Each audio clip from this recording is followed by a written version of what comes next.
Halo guys, kembali lagi bersama Hai Movie.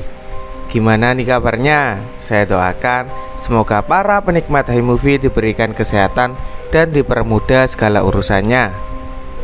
Oke, kali ini saya akan mereview film keluaran tahun 2022 yang berjudul The Good Nurse.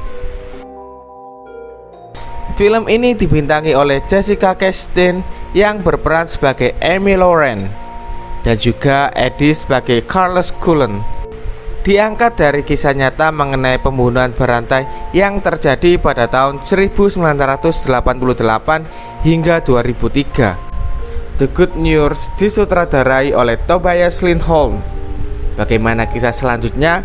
Langsung saja check this out.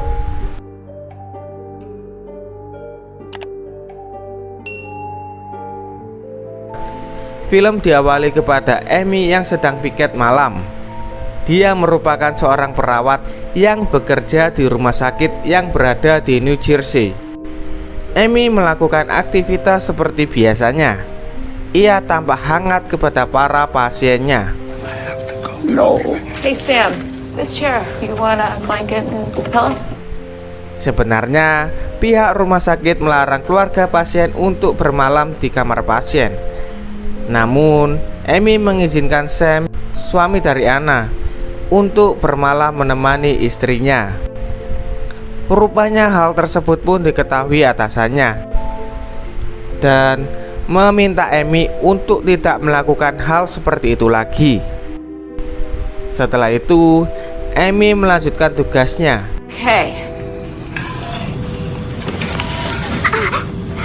Ternyata hal tersebut membuat Amy sangat kelelahan. Dia pun segera pergi ke salah satu kamar kosong untuk beristirahat sejenak. Scene berpindah keesokan harinya. Amy pergi ke rumah sakit untuk memeriksakan keadaannya. Rupanya ia mengalami penyakit kelainan otot jantung yang kini semakin memburuk. Dan juga jikalau tidak segera diantisipasi, dalam hitungan bulan ia akan terkena serangan jantung koroner. Dokter pun juga menyarankan kepada Amy untuk segera berhenti bekerja dan mengambil cuti medis. Dokter berharap hal tersebut akan menjaga kondisi Amy agar jantung miliknya bisa berfungsi selama mungkin hingga ia masuk dalam daftar transplantasi. You had a serious coronary incident within months. And you'll have to stop working, take medical leave.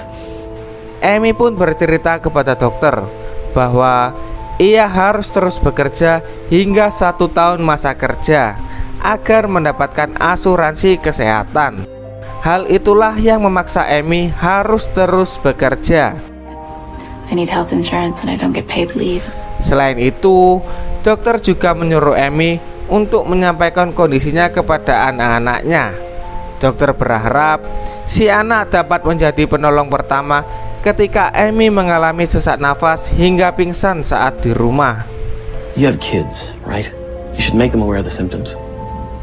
Scene berpindah. Kini Amy berkenalan dengan rekan kerja baru yang bernama Charlie. Amy pun mengajak Charlie berkeliling rumah sakit dan juga mengenalkan beberapa perangkat penunjang kerja seperti komputer dan juga Pyxis. You ever work with Pyxis? Pyxis sendiri adalah perangkat lunak yang berfungsi mencatat pendistribusian obat. Your nurse ID. You put in what you need. Get out. Charlie pun mengenalkan dirinya lebih dalam lagi. Dan ternyata ia adalah perawat dengan segudang pengalaman. And all over really. Florians, Vans, Shawlins, sandwiches. Kini Amy mengantar Charlie menuju kamar milik Anna yang saat ini adalah pasien Charlie. I want to introduce you to Charlie. Yeah, well, you guys just push on the button if you need anything. Setelah semalaman bekerja, Amy pun pulang. Ia mendapati putrinya yang bernama Alex sedang berseteru dengan Jackie yang adalah pengasuh Alex. Amy mencoba menenangkan keadaan. Alex pun mengungkapkan kekecewaannya kepada Amy karena selama ini ia terlalu sibuk bekerja hingga tak mendapatkan perhatian darinya. Anything! I don't even get to have you! Scene berpindah kembali. Ketika bekerja, tiba-tiba penyakit Amy kambuh. Ia mengalami sesak nafas. Charlie yang mengetahui hal tersebut langsung membantu Amy untuk mengatur ritme pernafasan. Feel better. Okay. Breathe with me. Setelah keadaan mulai membaik, Charlie mempertanyakan mengapa dengan kondisi seperti ini ia tidak berhenti bekerja. Lagi-lagi Amy menjawab bahwa jika berhenti bekerja, ia tidak akan mendapatkan asuransi kesehatannya. Ia harus bertahan 4 bulan ke depan agar bisa berhenti bekerja dan mendapatkan asuransinya. Amy juga memohon kepada Charlie agar hal ini tidak diketahui oleh rekan kerja lainnya. Keesokan harinya, Amy mendapatkan kabar bahwa Anna telah meninggal saat pergantian shift. Pihak rumah sakit pun tidak mengetahui penyebab pasti kematiannya. Mendengar kabar demikian, Amy pun tak mengira hal tersebut akan terjadi, karena selama ia merawat Anna, ia mengalami perkembangan kondisi yang lebih baik. How could they just leave her like this?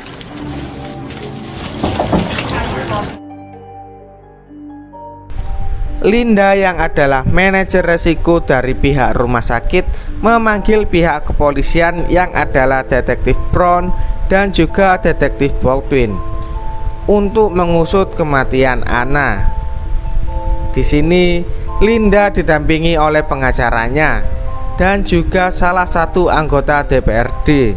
Linda menjelaskan kondisi Anna mulai dari awal ia masuk ke rumah sakit hingga ia meninggal. Linda juga menekankan bahwa kematian Anna adalah hal yang wajar sesuai rekam medisnya yang sempat memburuk.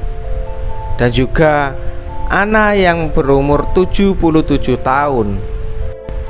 Namun sebaliknya, pakar medis berpendapat bahwa terdapat kejanggalan atas kematian Anna, hingga Kementerian Kesehatan meminta pihak rumah sakit melibatkan kepolisian untuk mengusut kematian Anna. Detektif Brown pun menanyakan keberadaan jasad Anna agar mereka bisa mengusut kematiannya.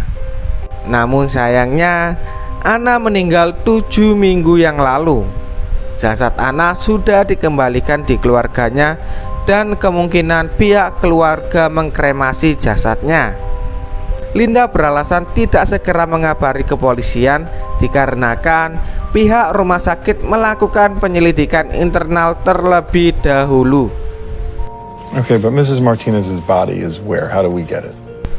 Scene berpindah kembali. Kini hubungan Amy dan juga Charlie lebih dalam lagi. Amy pun mulai mengenalkan Charlie kepada kedua anaknya. Dan tak butuh waktu lama bagi Charlie untuk merebut hati kedua anak Amy. Charlie sangat lembut dan juga perhatian kepada mereka. Scene berpindah kepada detektif Brown dan juga Baldwin. Hingga kini mereka masih menunggu berkas hasil investigasi internal yang telah dilakukan oleh pihak rumah sakit. Baldwin juga menyampaikan kepada Brown bahwa ia telah memeriksa profil para staf rumah sakit dan menemukan bahwa perawat yang bernama Charles Cullen pernah dituduh melakukan pelanggaran kriminal di Pennsylvania 8 tahun yang lalu.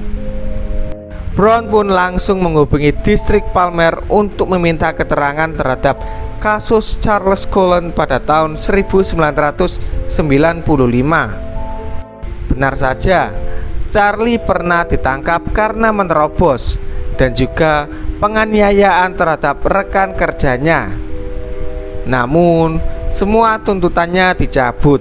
Picked up for trespassing and harassment in 95, says he's... Charges were dropped? Something's not right. Baldwin pun juga menyampaikan pada Brown bahwa pihak rumah sakit seakan ingin menyembunyikan sesuatu hal yang menghalangi proses penyelidikannya, seperti melaporkan kejadian ini 7 minggu setelah kematian Anna, melakukan investigasi internal secara tertutup, dan juga menyewa pengacara dengan biaya yang mahal. Brown pun juga menanyakan, kalau memang benar demikian, apa motifnya? What possible reason could they have for covering up a death? There's never a better motivation than money when it comes. Dari pernyataan Baldwin, kita bisa menyimpulkan jikalau kematian tidak wajar terbukti karena kelalaian, hal ini akan berdampak buruk terhadap kredibilitas rumah sakit tersebut. Kini, Detektif Brown dan Baldwin mulai melakukan interogasi terhadap para staf rumah sakit. Dan kini, giliran Amy. Ia didampingi oleh Linda. Karena keberadaan Linda pada sesi ini, tampak Brown dan juga Baldwin tidak leluasa dalam proses interogasi. Dan tiba-tiba, I mean to interrupt. Can I see you for a minute? hal tersebut pun dimanfaatkan oleh Baldwin. Ia menyuruh Amy untuk memeriksa laporan hasil dari senyawa yang berada di jaringan tubuh Anna setelah kematiannya.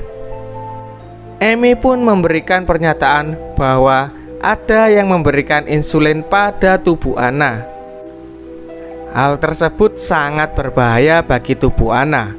Terlebih lagi, Anna bukan penderita diabetes, jadi tidak perlu diberikan insulin.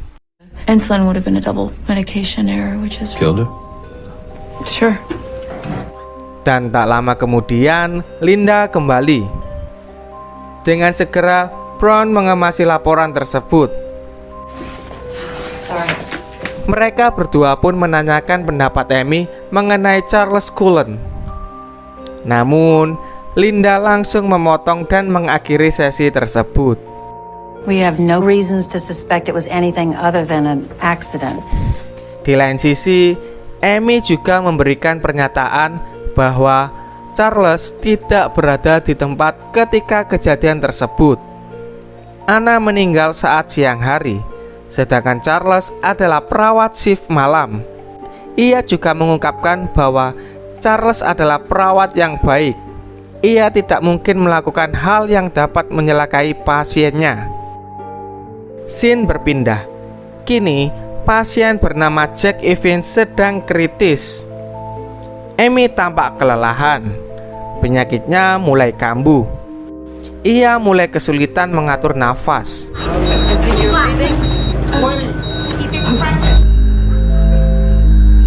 Charlie yang mengetahui hal demikian pun langsung mengambil obat dari Pyxis dan memberinya kepada Amy.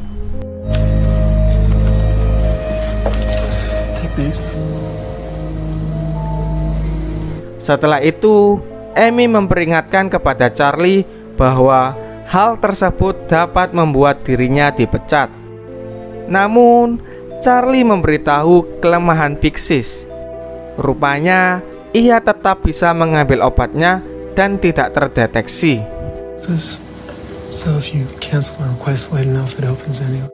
Detektif Brown dan Baldwin pun terus menyelidiki Charlie. Mereka menghubungi semua rumah sakit di mana Charlie pernah bekerja untuk meminta keterangan. Namun, mereka tidak mendapatkan hasil. Semuanya tidak memberikan keterangan dengan alasan kerahasiaan data perusahaan. Tak berselang lama, mereka mendapatkan kiriman hasil penyelidikan internal dari pihak rumah sakit. Baldwin? It's from Parkfield Memorial Hospital. Tak puas dengan hasil penyelidikan, Detektif Baldwin mendatangi Linda untuk meminta keterangan mengenai Pyxis. Baldwin meminta laporan lengkap penarikan obat dari Pyxis karena ia hanya menerima beberapa saja. Linda pun mengelak. Ia merasa sudah memberikan seluruh laporan secara lengkap. Ia juga memberikan pernyataan bahwa Pyxis hanya menyimpan informasi selama 4 minggu. Baldwin pun menaruh curiga pada Linda. Ia merasa Linda tidak kooperatif untuk menyelesaikan penyelidikan ini. Linda yang merasa tersudut pun bergegas mengakhiri perbincangan. I'm sorry, Sit down. excuse me. Sit the fuck down! You know exactly what you're doing. Scene berpindah kembali. Kini, Amy sedang merawat pasien yang bernama Kelly Anderson. Kini, kesehatannya menunjukkan ke arah yang baik. Mungkin tak butuh waktu lama lagi, ia akan sembuh. But you are healing nicely and you will be holding Vanessa. Setelah beberapa saat, Amy datang untuk membawakan makan malam untuknya. Namun, ia mendapati kondisi Kelly yang sudah setengah sadar. Amy pun bergegas untuk memeriksa kondisinya. Setelah itu, Amy menghubungi Tom yang adalah suami Kelly untuk datang secepatnya. Amy pun mengetahui bahwa terdapat insulin pada tubuh Kelly. There's insulin in her system.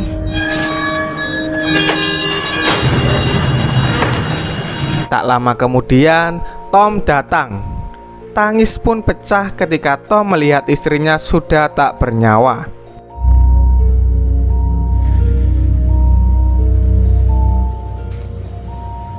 Scene berpindah atas insiden detektif Baldwin yang telah menginterogasi Linda.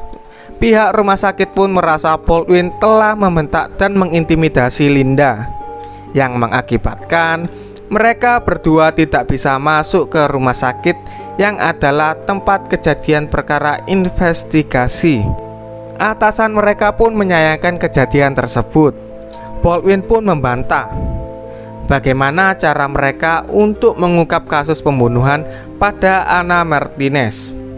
Keesokan harinya, Detektif Brown dan Baldwin mendatangi kediaman Amy. Sorry guys, I don't know what happened to her.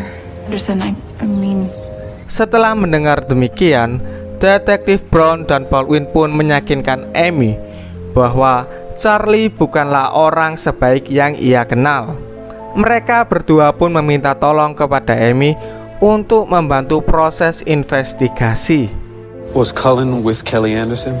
In hospitals. And none of them will talk to us. You have to help us. Setelah itu, Amy menghubungi teman lamanya yang pernah bekerja bersama Charlie untuk bertemu pada saat jam makan siang. Setelah sedikit berbasa-basi, Amy menanyakan mengenai Charlie. Responsible for death. That he OD'd someone. They found insulin in a dead guy's saline bag. Pinpricks and the ones in the store, somebody had dosed them. Amy pun masih tidak mempercayainya. Bagaimana mereka semua menuduh Charlie? Tidak ada bukti. Namun yang pasti, ketika Charlie bekerja di sana, setiap malam selalu ada kode darurat. Namun, setelah Charlie pergi, kode darurat tersebut hanya ada 1 kali dalam 1 bulan. Setelah mendapatkan kabar tersebut, Amy bergegas pergi menuju gudang penyimpanan infus di rumah sakit tempat ia bekerja. Dan tiba-tiba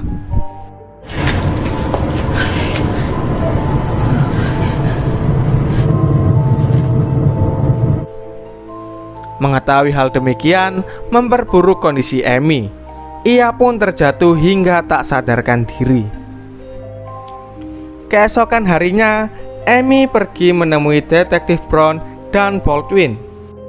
Ia menceritakan temuannya, bahwasannya cairan infus yang berada di gudang penyimpanan sudah disuntikan cairan insulin dan dikoksin. Detektif Baldwin pun menyerahkan laporan Pixis yang diberikan oleh Linda. Amy memberikan keterangan berbeda dengan Linda. Linda yang menyatakan Pixis hanya menyimpan histori 4 minggu terakhir, sedangkan Amy menyatakan bahwa Pixis menyimpan seluruh histori dari sejak ia diinstal pertama kali. The Pixis report is just 2 pages. It's a computer. It keeps the information for as long as it was in... Untuk menuntaskan kasus ini, Detektif Brown menyampaikan bahwa harus ada jasad yang diotopsi karena Anna Martinez telah dikremasi. Mereka bertiga pun akhirnya mendatangi kediaman Tom yang adalah suami Kelly Anderson. Amy meminta izin untuk melakukan otopsi terhadap kematian istrinya. Dengan berat hati, Tom pun mengizinkannya. Scene berpindah kembali. Kini Amy sedang bekerja. Ia melihat Charlie sedang mengganti cairan infus kepada pasiennya. Setelah Charlie pergi, Amy pun bergegas mengganti kantung infus tersebut.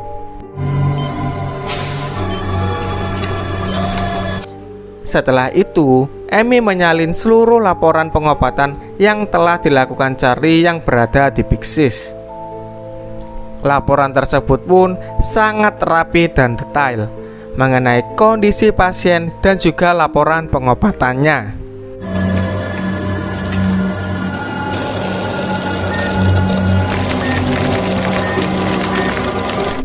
Amy menyerahkan kepada Inspektur Brown dan juga Baldwin. Amy juga menjelaskan secara detail kapan insulin dan digoxin itu ditarik dari Big Sis dan juga kondisi pasien setelah mendapatkan kantung infus. And to Jackson from the Pyxis. Namun sayangnya, dalam laporan tersebut terdeteksi pembatalan. Amy tetap meyakinkan bahwa ini adalah bukti yang kuat. Charlie selalu melakukan penarikan insulin dan digoxin secara berulang.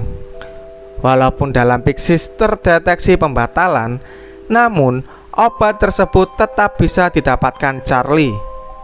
Terdapat kelemahan dalam sistem Big Sis dan Charlie mengetahuinya. With this Pyxis, it says cancellations, Yeah, not withdrawals. well, it's a fault. Scene berpindah kepada Linda dan pengacaranya. Ia memanggil Charlie untuk meminta keterangan mengenai kapan ia terakhir bekerja di perusahaan sebelumnya. Sayangnya, Charlie salah menjawab pertanyaan tersebut. Atas dasar itu, Linda memecat Charlie. What we're concerned with are the dates you listed on your application. So you're firing me for writing the wrong dates on my application? It is in the contract. Setelah seharian beraktivitas, kini Amy akhirnya pulang. Namun, ia dikagetkan dengan keberadaan Charlie yang sedang bermain dengan anak-anaknya di dalam rumah. Merasa khawatir, Amy menyuruh Alex dan Maya untuk masuk ke dalam kamar. Go to your room. Go. Charlie pun bercerita bahwasannya ia telah dipecat dan ini hari yang buruk baginya. I think the universe hates me, Amy. Karena kini Charlie adalah ancaman untuk diri dan anak-anaknya, ia pun mengusir Charlie. Namun dengan nada yang lembut dan hati-hati agar tidak membuat Charlie tersinggung. Untungnya Charlie menerima dan pergi dari rumah Amy. Scene berpindah. Detektif Brown memiliki ide mengenai bukti terkuat atas kesalahan Charlie adalah pengakuan atas dirinya sendiri.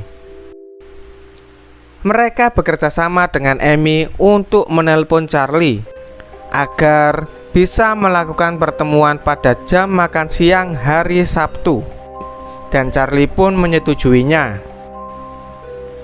Kini tibalah waktunya Amy dan Charlie bertemu. Di lain sisi, Detektif Brown dan Baldwin juga memantau Amy.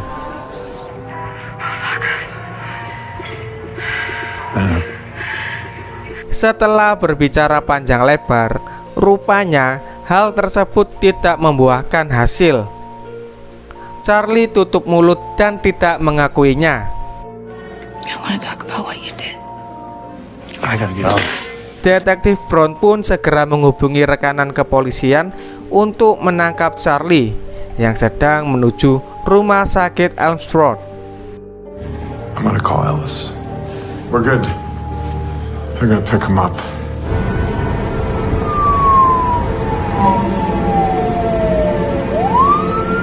Your under arrest. Get out of the vehicle, slowly. Sit down on the ground. Scene berpindah. Kini, Detektif Brown dan Baldwin mulai menginterogasi Charlie.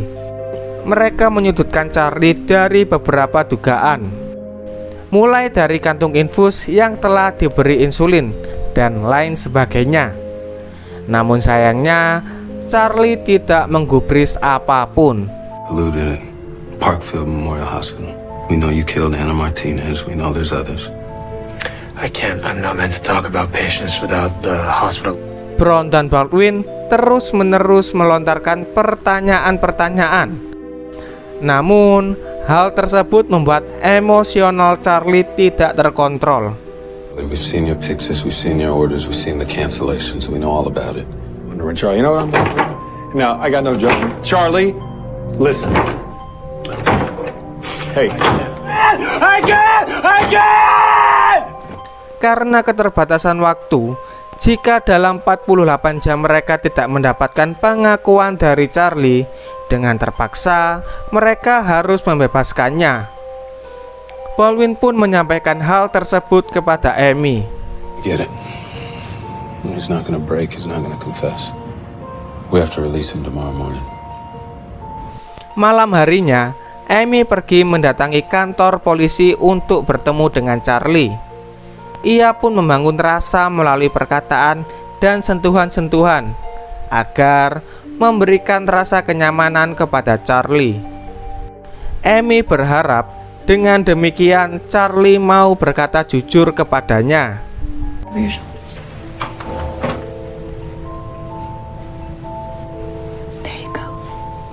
Dan benar saja, cara tersebut pun membuahkan hasil.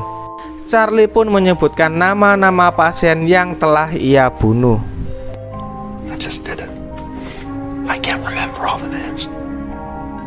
Douglas Stevenson, Anna Martinez, Kelly Anderson, Jack Evans. Yeah, Jack. Di akhir film, terdapat prolog yang menyatakan bahwa untuk menghindari tuntutan hukuman mati, Charlie mengakui telah melakukan perbuatan tersebut kepada 29 pasien. Namun, diyakini korban yang sesungguhnya adalah 400 pasien.